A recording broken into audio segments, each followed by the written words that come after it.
J'ai une question là, monsieur. Je vous remercie. Jean-Michel Crovesi, je coordonne l'association Dramayade Allons Enfants. J'aimerais mettre en dynamique la question posée initialement et pour rebondir sur ce que vous venez de dire. Il me semble qu'en effet, il y a deux évolutions, deux tendances générales dans notre société. La première, c'est en partie une restriction des libertés publiques, c'est un durcissement de l'arsenal législatif, c'est également de façon générale une judiciarisation des rapports humains, des rapports sociaux, qui montre que oui, en effet, on pourrait penser qu'il y a d'une certaine façon une restriction, un amoindrissement des libertés publiques. Mais dans un deuxième temps, et ça ne doit pas pondérer aussi le contexte général, la coloration du débat public, la LOPSI, vous en avez parlé, mais également un certain nombre de durcissements dans le discours sur les débats qui sont actuellement menés et qui peuvent nous interroger. Mais en même temps, l'État ne s'est jamais autant doté d'instruments de contrôle, d'examen de ce que les hommes politiques font au plus haut niveau de l'État. J'entends par exemple, et j'en viens à ma question, c'est la mise en place d'une question prioritaire de constitutionnalité qui permet à n'importe quel citoyen, au moment d'une décision judiciaire, d'interpeller le juge pour lui dire « j'aimerais que vous examiniez la validité constitutionnelle de cette loi » et donc revenir sur ce qui est fait par le Parlement. C'est également, 30 ans en arrière, la saisine des députés d'opposition ou de la majorité sur un texte qui est examiné. Et donc, j'en viens à ma question. De quel côté la balance est-elle en train de pencher? Pensez-vous que l'État doit aller plus loin dans les dispositifs qui sont mis en place pour contrôler l'action du politique? Et là, j'en viens à la notion d'intégrité des responsables politiques. Qu'est-ce qu'il faut faire? Est-ce que ça peut justement être le penchant des hommes politiques pour restreindre les libertés publiques, conditions qui leur permettraient au plus haut niveau de l'État de faire ce qu'ils veulent? Et deuxièmement, pensez-vous que cela peut passer par la mise en place d'un statut de l'opposition? Je vous remercie. Qui veut répondre?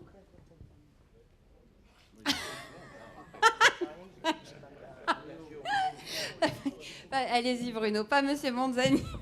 Je ne peux absolument pas répondre à cette question. Il n'y a qu'un représentant de l'État qui peut répondre à cette question. Mais c'est vrai. Si vous posez des questions à ce point précises, je ne peux pas vous aider, malheureusement. Monsieur Monzani, c'est à vous donc. Parce que je lasse Bruno Gaccio, donc je m'en veux de le lasser. C'est une illustration de ce que je disais tout à l'heure, c'est-à-dire que dans notre cher et vieux pays, on revient assez souvent à l'État.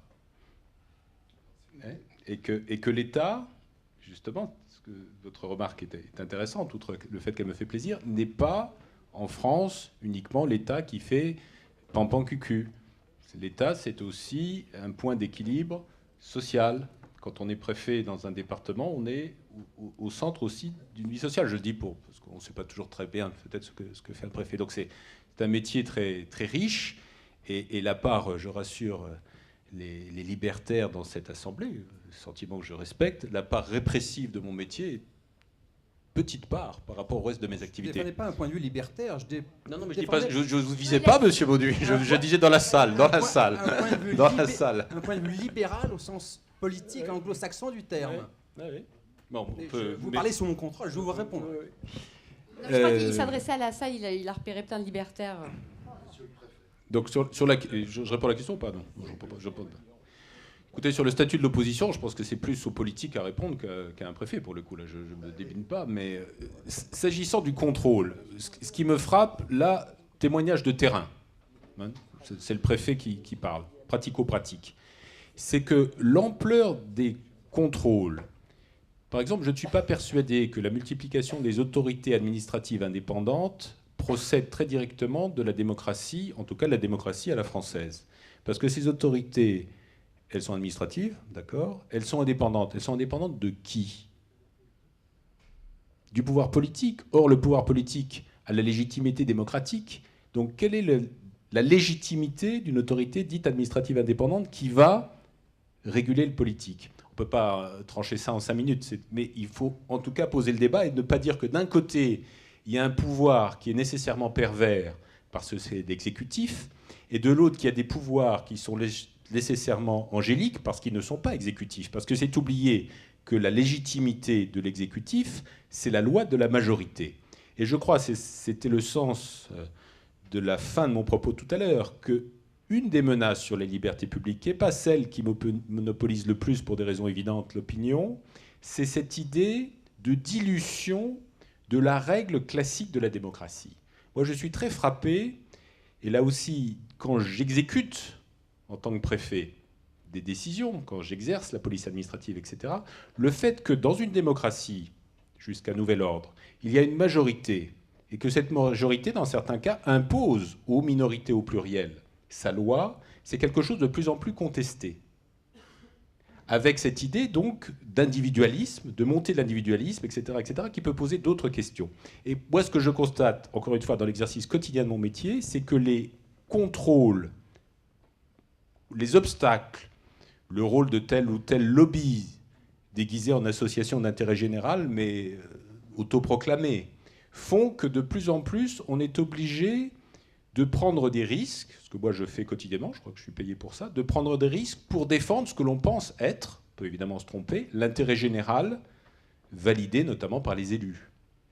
Et que donc il y a, prenons l'exemple par exemple, alors, sujet politiquement incorrect, des reconduites à la frontière, entre le tribunal administratif, le juge des libertés, etc., la directive retour, il y a tout un arsenal de contrôle qui rend le travail de police administrative, je ne dirais pas impossible, mais en tout cas très difficile. Certains s'en réjouissent, mais ça pose... Voilà. Donc, je ne sais pas comment vous faites pour faire 4 minutes à chaque fois, c'est impressionnant. Monsieur Mauduit, vous vouliez réagir très très vite, parce que j'ai des questions. C'est pas 4 minutes à chaque fois, parce que moi, j'étais réglé sur 4 minutes. Mais oui, j'en ai des questions. Non, mais là vous après, madame. Non, pardon, je voulais réagir, mais je ne veux pas croiser le fer avec vous en permanence. La présentation que vous faites des autorités indépendantes, pardon, c'est la semaine de Suzette. C'est tellement désincarné ce que vous racontez que ça contrevient totalement à la réalité. J'ai dit un mot tout à l'heure sur le fonctionnement de l'une des autorités indépendantes très importantes, puisque dedans, il y a des gens qui ont des fonctions de magistrats, donc d'enquête dans les affaires financières. Observez qu'en France, il n'y a jamais eu de la part de l'AMF de sanctions sur les grosses affaires. Jamais. Toutes les grandes affaires ont été écrasées. Ce sont les petits à la bourse qui sont sanctionnés. Jamais les grands. Jamais les grands. Alors, parlons concrètement, autorité indépendante. Observez ce qui se passe aujourd'hui.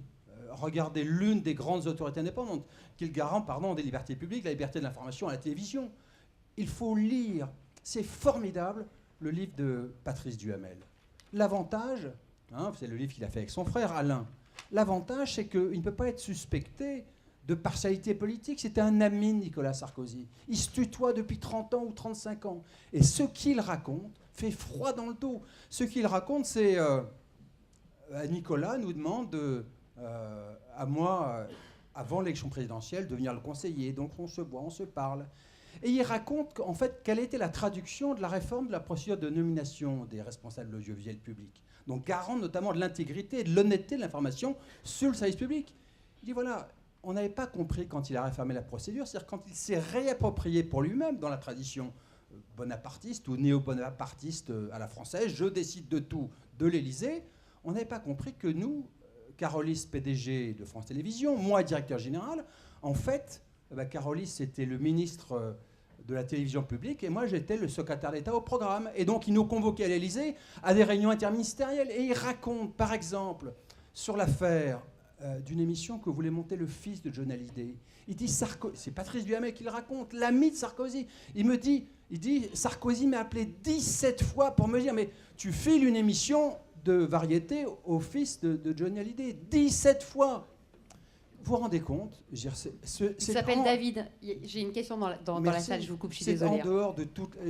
Là, c'est un principe fondamental de la République qui est perverti parce que la télévision, c'est un bien commun. C'est un bien commun qui n'appartient pas au chef de l'État, qui appartient à tout le monde.